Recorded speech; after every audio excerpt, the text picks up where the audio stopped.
Howdy doody everybody, I'm Dave Shapcott and this is part 2 of my story about how I was adopted by a Vietnamese grandmother and included into her family. And here is the lady in question, Ba Noi, right here. And this is her sitting outside her shop, and here is a picture of me with Ba Noi sitting outside the shop. And while I was with her, she would talk to me.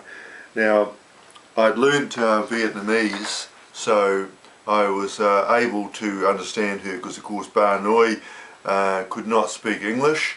She spoke Vietnamese, some French and some Mandarin. Now, Ba Noi told me that after she was captured by the French and tortured, she returned to Hanoi, and when the big push came for the final fight against the French, she joined the Viet Minh, and she was included in one of these lines here of taking supplies to the front line, pushing a little bicycle along which carried 200 to 300 kilograms of materials for the front. And this big battle is Dien Bien Phu, and this is the book about that battle written by the general who organized it, General Giap. And here is a picture of General Giap with Ho Chi Minh, who were the two people who made all the final plans for the Vietnamese participation in this battle. Now, you'll never hear anyone in Vietnam ever say anything bad about Ho Chi Minh and General Giap.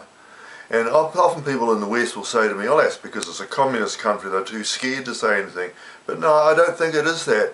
I think it's the same as, like, in New Zealand, you won't hear many people ever talk badly about Edmund Hillary, Colin Meads or Richie McCaw, because these people are national heroes and we revere them, and we are pleased that they have brought honour to our country, the same way that these two men have brought great honour to Vietnam. Now, for the Francophiles amongst us, this book, Hell in a Very Small Place by Bernard Fall, looks at the French viewpoint in that battle.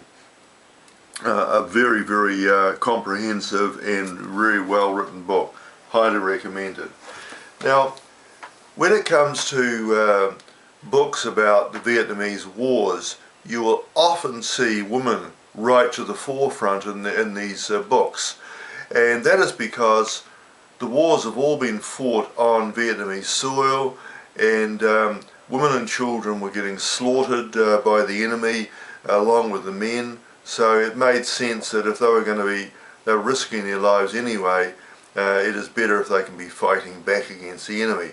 And so here is a very good book on the war, a people's history of the Vietnam War, and you'll see a woman Viet Minh fighter on the front cover. Very good book. Now here is a very famous picture of the American War, showing a very small woman, about the same size as Ba Noi, capturing an American pilot. And I feel that this picture really epitomizes the struggle of the Vietnamese against the Americans. The Americans were bigger, they had more resources, they had more money at their disposal, and the Vietnamese still overcome them. So, you know, great admiration I have for these people. So that's a great picture. Now here is another picture that many of you will recognize. This is the little girl that an American pilot dumped burning napalm all over and burned all her clothes off, and she had to get numerous skin grafts. The story of Kim Phuc, a very, very fine story about the victims of American war. Now this book here, When Heaven and Earth Changed Places, by Lei Hazlitt is perhaps a story that is more common for Vietnamese women. Layli Hazlitt was sexually exploited by men on both sides of the battle, and she was sexually abused by men on both sides of the battle. She eventually got away from Vietnam and went to America, where she became a very successful businesswoman, and a film has been made about her life. Really good, both film and book, highly recommended. Now this last book I'm going to show you is a real must. Last Night I Dreamed of Peace by Dang Thuy Cham. Now Dang Thuy Cham was a medical doctor in North Vietnam during the American War, and she travelled south with the soldiers and did surgery on the soldiers. The book is a real eye-opener of what it was like to be under intensive American fire for all that time. The book suddenly ends because alas, she was killed in an air raid on one occasion. Now, Ba Noi, because of how much she contributed to the development of Vietnam, she gets honoured every year by the communist cadres. They come to her house to pay honour to her. So here is a photo of the communist cadres at Ba Noi's place. Now in 2010, Ba Noi asked me to come to her place when the cadres would be there to honour her and to make a speech to them. So I duly did so. So I turned up and we had a cup of tea, and the cadres all made speeches about how much people like Ba Noi had really contributed towards Vietnam. And then Ba Noi pointed to me, so I got up and said, now, people have told me that it was General Giap and Ho Chi Minh who saved Vietnam from the foreign invaders, but I tell you it was not them. And everyone looked, what? This foreigner is telling us that our two national heroes were not the heroes that we think they are. It would be the same as if they came here to New Zealand and said that Richie McCaw and Colin Meads weren't really great heroes. So, but I continued. I said, I tell you, it was people like Ba Noi who really achieved the miracle of chasing the Americans and the French, the Chinese and the Cambodians out of Vietnam, so that Vietnam is now run by the Vietnamese. Oh yes, they all sort of nodded. Oh yes, quite so. Now, Ba Noi was always saying to me, when are we going to meet your wife? Because in Vietnam it's being a very family-orientated society. A man without a wife is a very sad person. So finally in 2007, Helen agreed to come to Vietnam with me. So here she is in 2007 in Vietnam. And so Ba Noi said, now take her around to meet us. So here is Helen around at Ba Noi's place meeting everybody. Now Ba Noi told all her lady friends that Helen would be coming, so they all duly turned up and began making all their favourite dishes. And then these dishes were all poked into Helen's mouth. Do you like my food? You like my food? She likes my food. She hasn't tried mine yet. More food's poked into Helen's mouth. So all the ladies were all crowding around, poke. Now I love all this rattle and hum. Helen finds it pretty overwhelming.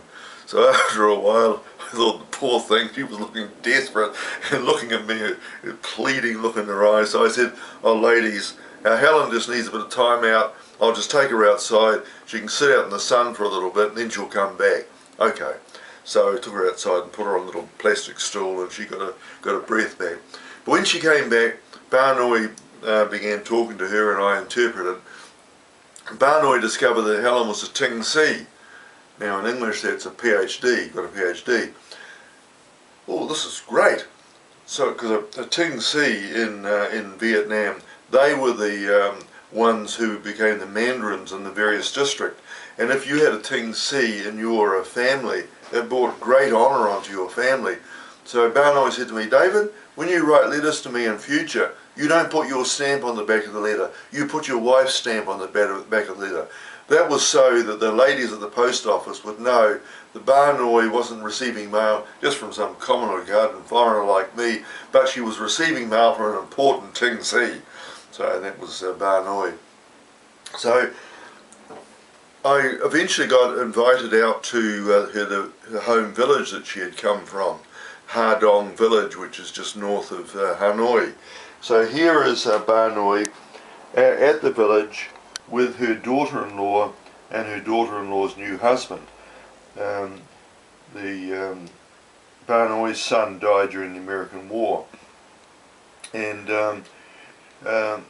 when there was a wedding out at the Ha Dong village, Ba Noi, of course, was a guest of honours because she's the oldest person in the village. Here she is at 100 with the bride, and you'll notice the bride is dressed in red. Now, for us, it all has to be white. In Vietnam, red is the colour of good luck. And here we all are arriving for the wedding. So this is the big wedding party, and you'll notice what a difference there is between the Vietnamese from the village and the Vietnamese who come from the city. Now here I am after Ba Noi died in 2013. I went out to the village, and the old ladies at the village invited me to sit at their table. We had a meal, and then afterwards they invited me to partake of the betel and areca, which they all chew. And when you chew this, you get very, very black teeth, and it gives you a little bit of a high. Now, Ba Noi used to chew this after every meal, and she also put a black tarry substance in amongst it too. And I said to her, what effect does this have? And she said, well, after I have chewed this, I then lie down on my bed and I have these very nice dreams. I thought that sounds like opium to me. So one day when she was just over 100, her blood pressure went up, skyrocketed, and she was rushed off to the hospital. After the doctor took her blood pressure, he said, Cup Ku, which is emergency, and she was rushed off to the intensive care unit. Now after she recovered, the doctor said to her, you never again can eat those substances after your dinner. Now, I work in the addictions field, helping people overcome their addiction, and I know how hard it is for somebody addicted to an opiate to give it up. It's very, very difficult. Now, Ba Noi at 100, just over 100, gave up taking opiates 3 times a day. So I have great admiration for her. That was an extremely difficult thing to do. So after I had spent some time with the old ladies, we went out to see Ba Noi's grave. Now here is her grave, and you'll notice some cardboard houses are being burnt. That is because the people wanted to make sure that in the next life Ba Noi would have all the comforts of home that she needed, like a nice house, money, Buddhist sutras, clothes, food, all those sorts of things. So this is us praying. I prayed at Ba Noi's site too, and here is her grave here. You'll notice that she was born in 1909, died in 2013, 104, so a remarkable life. Now, the grave next to her is wife number 2, and I said to her, Ba Noi, how did you feel about your husband having two women? And she said, well, you know what you men are like. You like to have more than one woman. Do you think it's better our system where we just openly have 2 women living with a man, or do you think your system is better where you men go off and have affairs? I said, well, you're not supposed to have affairs when you get married. Barnoy looked at me like I was trying to teach my grandmother a new way to suck eggs, and she said, oh, come on, you know what you men are like. So that was Barnoy, and she's been dead for a number of years now, and I miss her very much. She was a remarkable person. Thank you for watching.